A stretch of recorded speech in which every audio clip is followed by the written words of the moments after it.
Well, and I will say this, like I was watching Mr. Robot the other day. Okay. And they had this line that said, if you want to rob someone, give them a gun, you know, or if you want to, someone with a gun can rob someone or something like that. But they're like, if you want to rob the world, give someone a bank. Oh boy. Money can be complicated. Let a nerd help you. We're here to demystify the complex nature of money by getting you answers from financial nerds and whiz kids. Welcome to Ask the Money Nerds, a weekly segment of the Wealth Labs podcast where we answer your most pressing money questions. Okay, here's the deal. People are fired up about mortgages. Should you pay them off? And if you don't, are you stupid? If you do, are you crazy? Like, I mean, it's just like all sorts of people fired up about this video I put out that's got quite a few views. And so we just took some of the comments, and I'm going to be surprised as Chief of Staff Stolva just takes me through and says, what do you think about this? And how about that? So should you pay it off? Should you keep it? Is there maybe a different answer depending on who you are? And what are the actual economics behind it? And where's their peace of mind? Let's discover. Okay, I think this is going to be a really fun episode because I went through the nearly 1,000 comments on one of your mortgage videos, and there's quite the spectrum of opinions on what people should do, and they get very heated. And so one funny thing, though, before I read the first comment, being a teacher, I notice these kind of things. One of the things that people say is advice or advise, and they don't use it correctly. So, well, damn it. They probably not using their mortgage correctly either. I know. Stolva. So it's like people are very heated and they don't like your advise. My advice? No. All right. So here we go. Okay. Caleb, he says, I stopped watching when he said paying off your mortgage is one of the worst things you can do with your finances. Did I say that? Did I say that? The question is... Or was that maybe some headline clickbait? I don't know. That doesn't sound like something I would actually say, but maybe they can clip that and show it to me. Yes.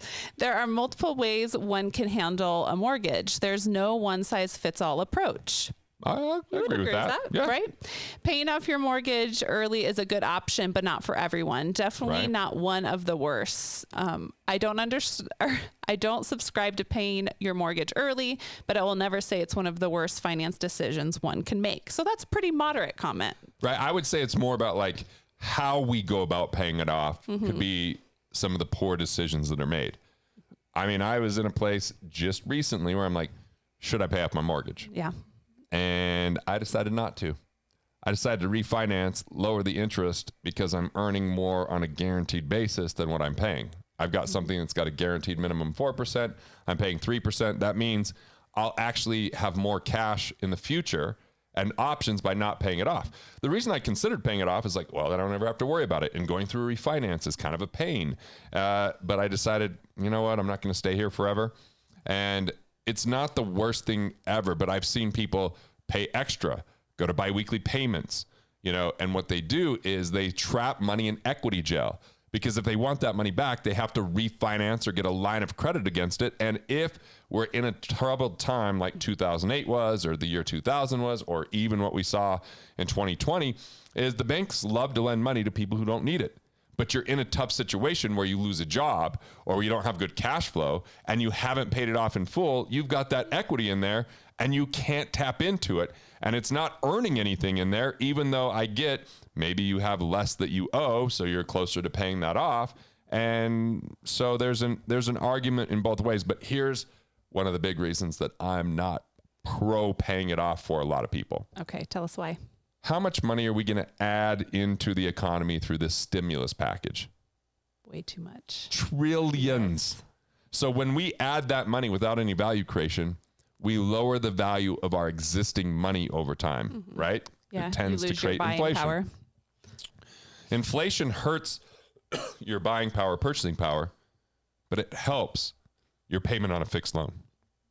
The reason is, I'm getting all choked up about this still, but the reason is as our money doesn't go as far, but our payments remain the same, they start to feel easier over time. Maybe not in a year, but over 10 years, over 20 years.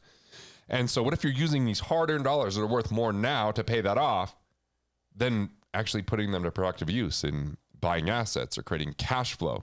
But having poor cash flow or not having economic independence, some people might get there faster by paying off a mortgage. totally get it.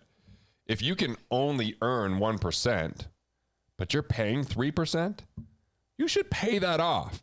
How you pay that off is the consideration, because what if you have a cash flow crunch? Like I said, be careful of just pushing money towards the bank and not having enough money set aside for savings. Yeah. Valid points there. Okay, Robert, this clown doesn't understand math. Clown. And most people can't itemize the interest anymore. So there is no advantage to keeping a mortgage. What do you have to say to that? Okay. So first off, let's just talk about economics and math and money. They might use math, economics and money, but they're different than math. Yeah. Right? I mean, I wrote a whole chapter in Killing Sacred Cows about this. But if we look at cost of money, which is what is the highest rate of return that we can get safely and sustainably with our cash, that's our cost of money. Or what's the highest interest rate we're paying on our money if we don't pay that loan off? That's our cost of money. So if you can only earn 1%, that's your cost of money. But if you're paying 19% on a credit card, that's your cost of money. Now, if I'm willing to lend you money and I'm not going to charge you any interest, how much do you want? As much as I can get. How fast do you want to pay me back? As slowly as possible. Right. Well, if that's the case and that was a mortgage, then you're going against the people that say you should definitely pay that off because you know you can do better than 0%. Now, for some people, that answer doesn't change at 1% or even at 2% if they know they can safely do better than that. But I would say the majority of people, that's going to drastically change at 10%. Because you're like, whoa, now I have this 10% payment. That's hard to get a 10% rate of return for a long period of time. Now, maybe cryptocurrency gets it to you temporarily until that coin doesn't work in the future, right? So we have to be careful not to speculate, because in the 90s, everybody was getting huge rates of return in the stock market. So they're like, I'll just refinance my home, pull out the equity, I'm going to put it in the market, and I'm going to have so much money. But then the market started to go down in 2000, 2001, and 2002. But now they still had that loan that they had to pay without the cash to support it anymore. So that's an important thing to understand, the economics when we think cost of money. What can we earn versus what do we pay? Because you always pay interest, whether you finance and pay interest to the institution, Right. or whether you forfeit the right to earn interest. People don't consider that because it's not a mathematical thing that you look at. Most people just go, well, here's how much my loan was, $300,000, but I pay $600,000 of interest over 30 years. That's crazy. Yeah, that might be true, but you also forfeit the right to earn interest if you just accelerate that payment.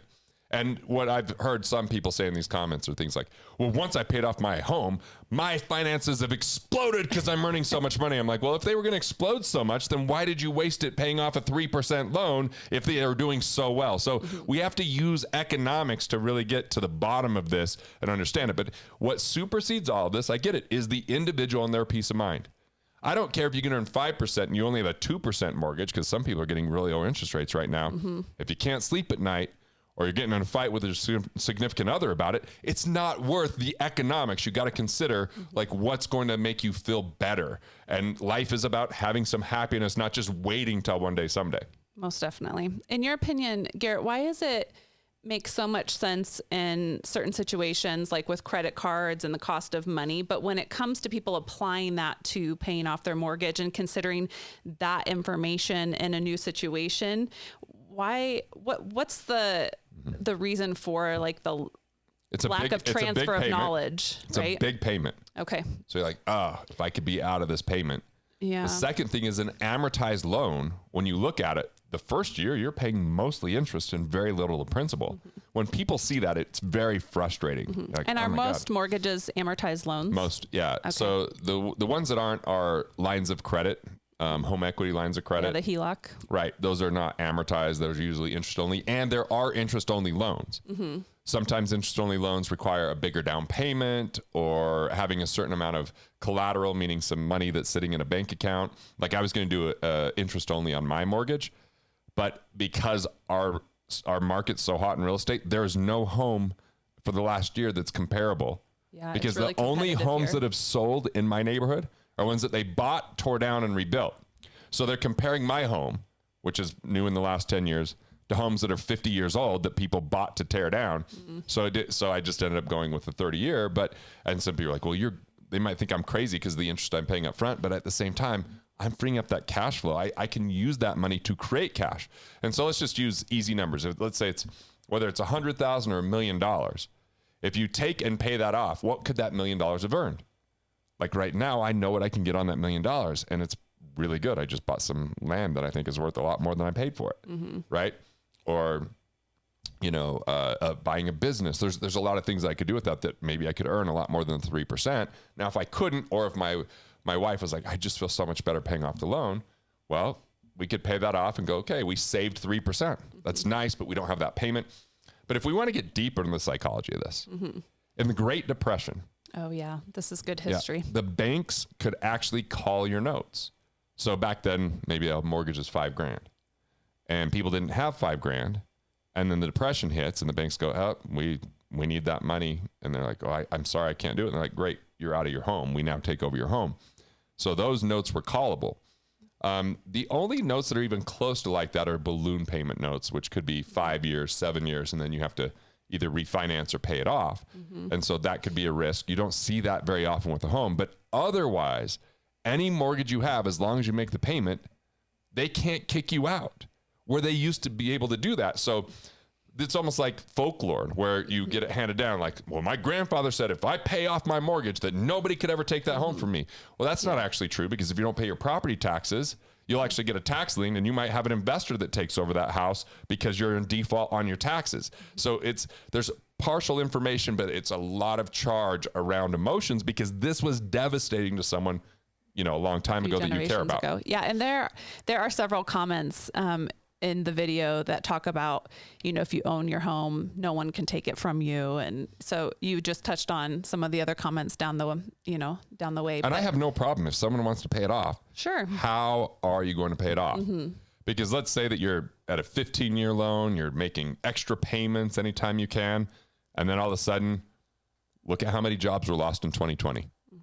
Look how many people made less money that year. Yeah. And I remember in 2019, there were people saying, you're an idiot. People are going to be fine. I'm like, well, didn't want to be right about that one. But that's the thing is, we saw that kind of chaos. And if you have cash that you've been setting on the side, and you have a lower payment because you didn't shorten the loan, you have more options. Now, the argument people make still is they'll say, well, a lot of those people won't save that money.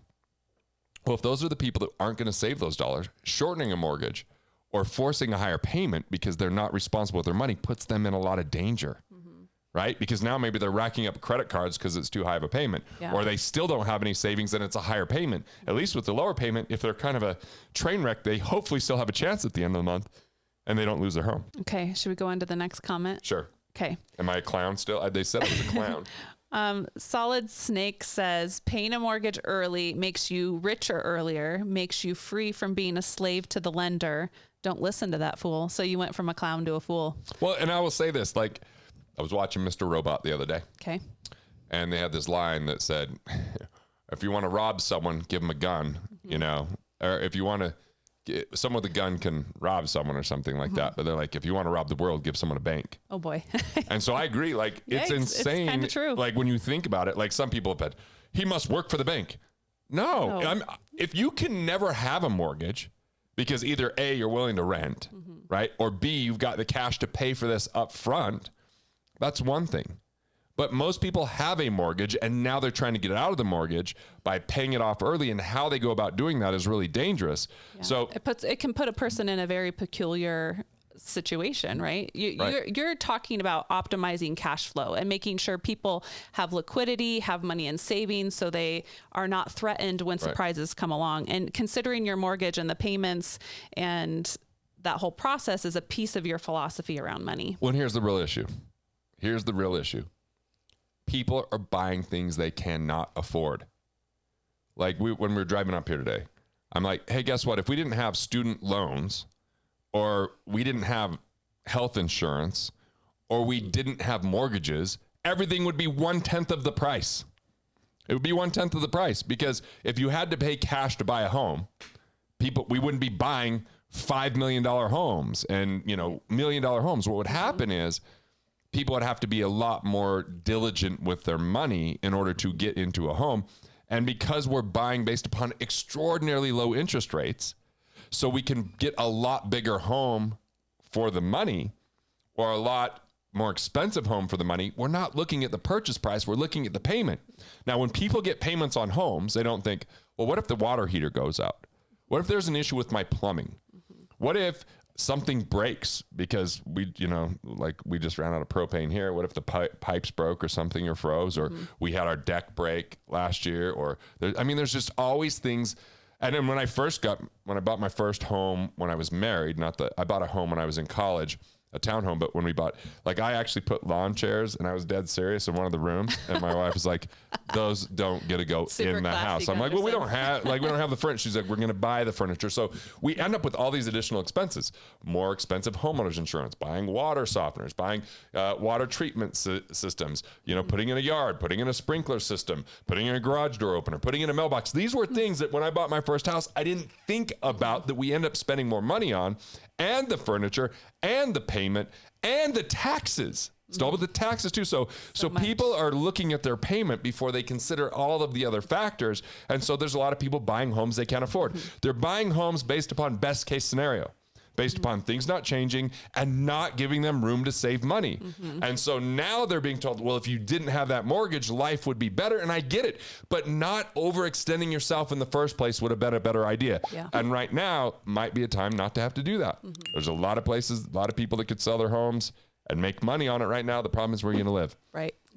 I can't convince my wife that we should live up here permanently. So we still have our other place. So that's what we really have to look at, is we're not even getting to the underlying root of the problem, which is people are overextended or buying more than they can afford. Yeah.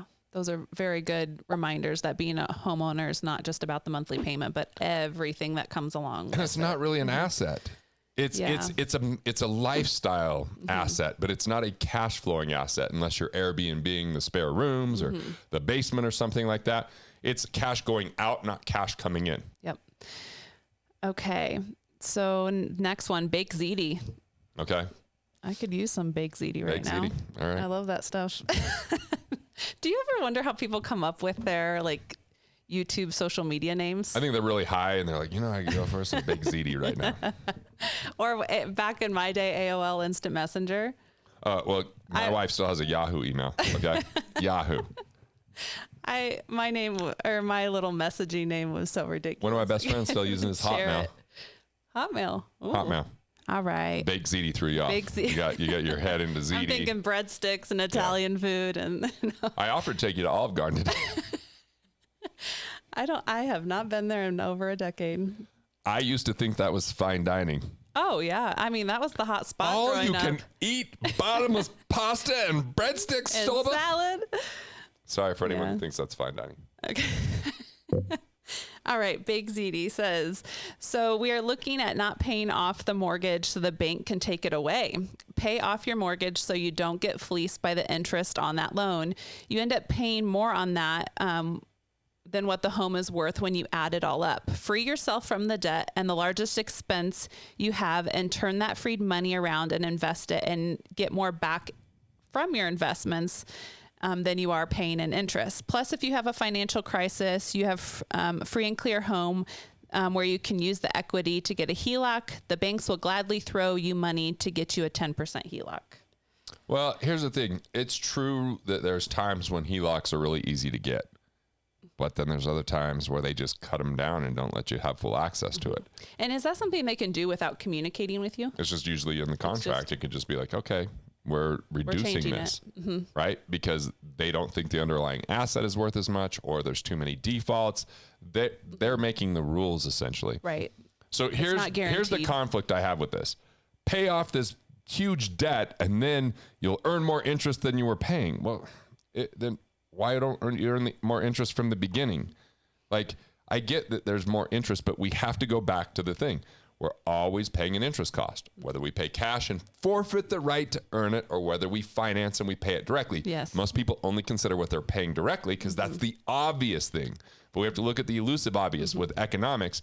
And so I don't have any problem with someone paying a mortgage off. It's how do we get there?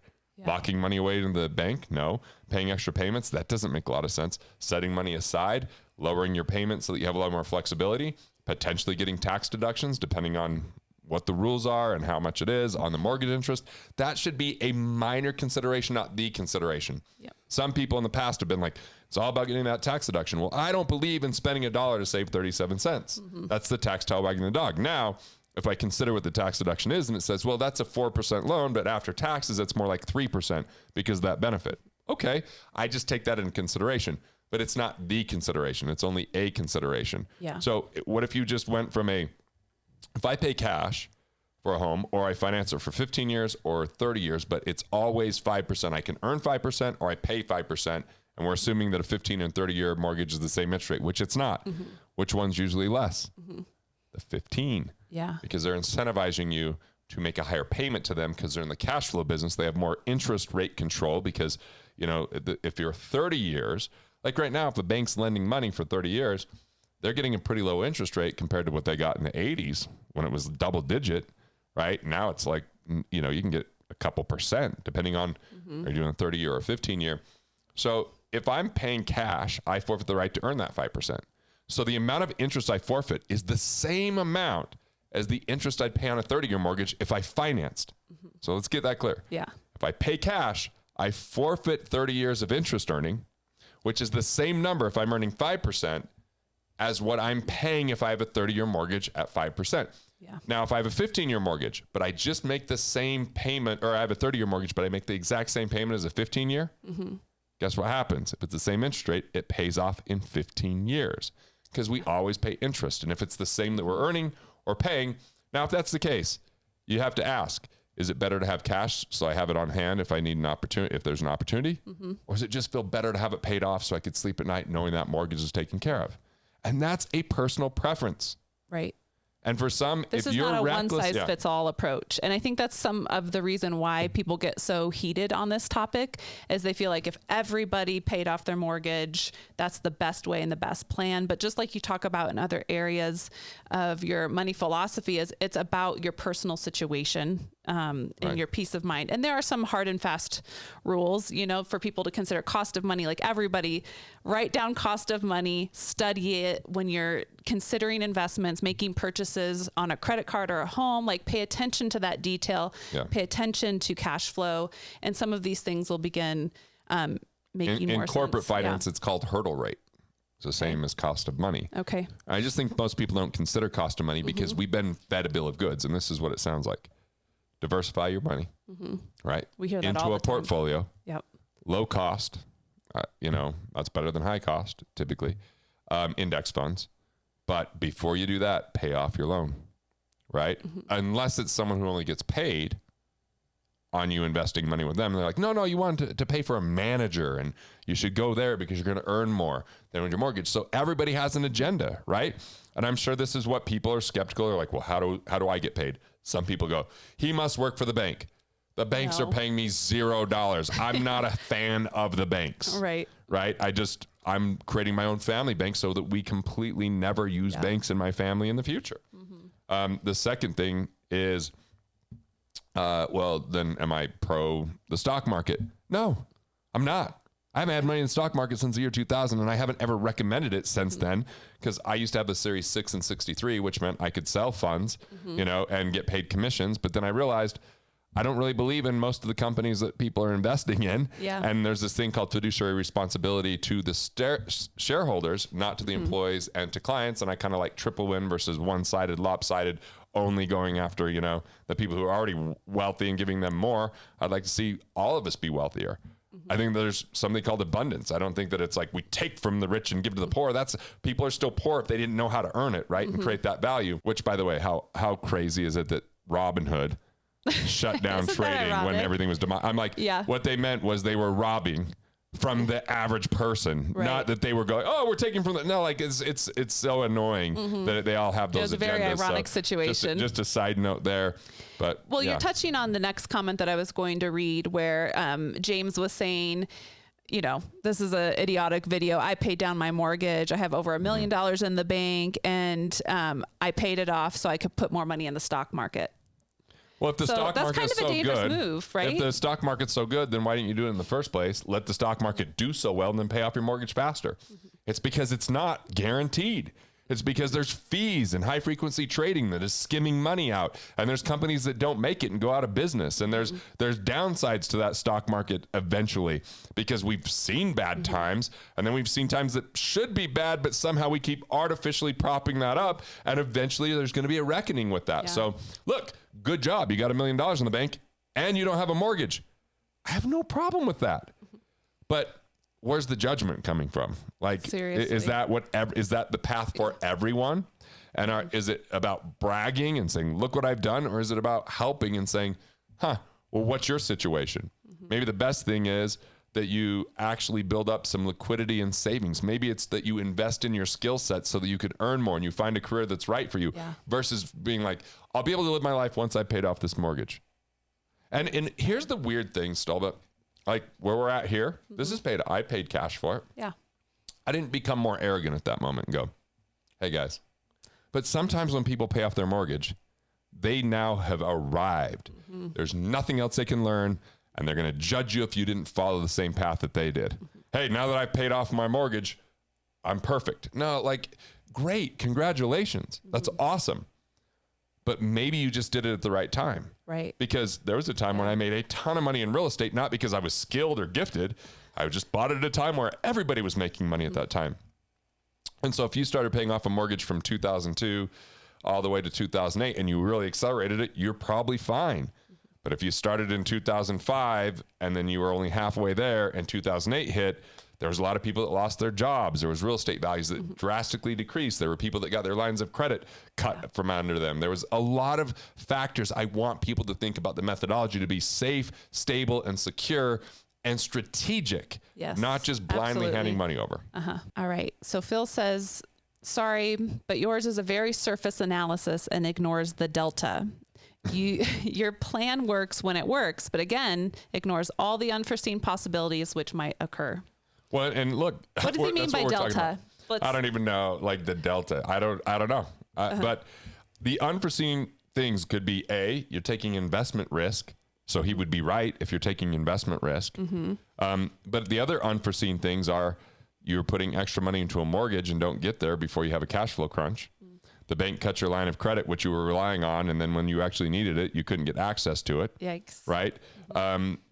You have a high payment and not enough savings. So when some, unforeseen circumstance happens, you're now in a tough spot because you were trying to reduce expenses, didn't have enough insurance coverage, get in a car accident, and all of a sudden you're on the hook. And if you're not in Florida or Texas where they have homestead acts, you might actually have that equity that is susceptible to lawsuit. So there are a lot of unknown variables.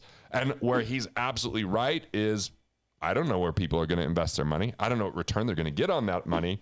And if they're going to go speculate like people did in the 90s, they could end up with a high leverage loan without the asset to back it because the market goes down substantially. Yeah. And we've seen this with real estate investors that go buy a bunch of property, they leverage it as much as possible, and then all of a sudden there's vacancies, or all of a sudden the value goes down because it was too many investors speculating and not enough people actually living in the properties that people were buying. So there are a lot of unknown factors. That's why I want people to be strategic. Yes. That's why I'm putting these things out there. Yeah. And why you're saying consider all of the variables, Okay, so we do have a question. Doug is curious. But he was right. I'm not considering the delta.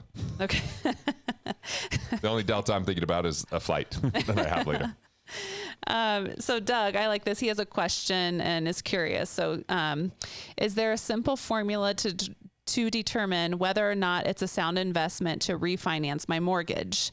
Is a lower interest rate a good enough reason to refinance, or are there other factors I should consider? Closing costs and time.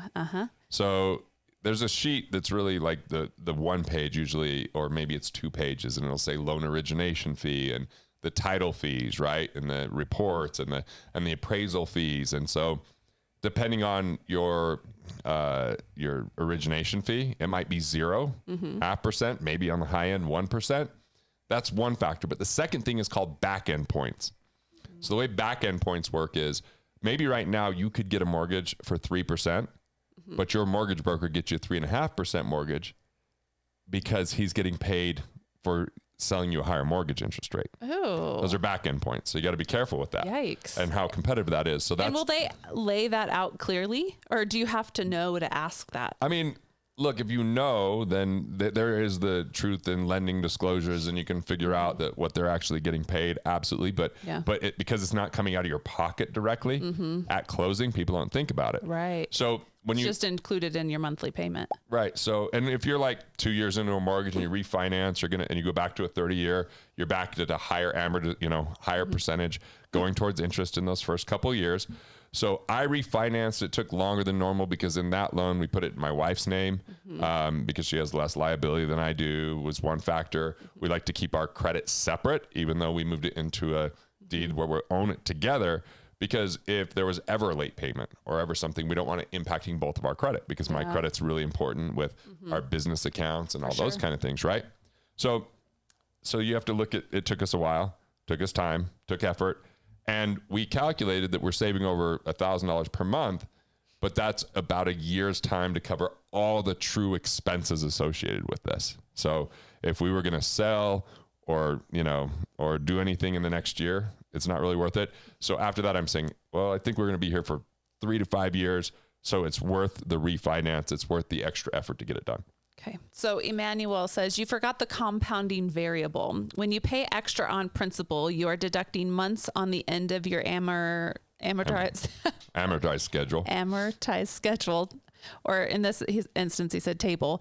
You can save many months, if not many years, which means that every single time you pay extra, you are making money. This guy is either an idiot or is being paid by the banks to twist around. Okay, so first Sorry, off, we're gonna have to bleep that out. Those are Emmanuel's exact words. Compounding works on the other side, Stolba. When you're putting money away and it's growing, it compounds. Yes. This guy doesn't know what cost of money is. Yeah. Right? So if I'm earning 5% and it's being reinvested and it's compounding, that's growing and compounding that growth over time. Yes, if I'm paying it down and then I owe less every month, or, okay, yeah.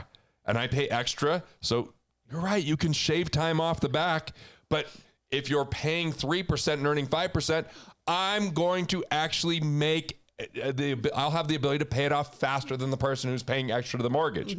He's right. If you can only earn 1% on your money, but you pay 3%, great. Let the compounding of paying it down support you rather than what you're earning. Yeah. But to think that I don't understand this basic thing, I learned about it when I was in high school. So I actually know how that works. Yeah.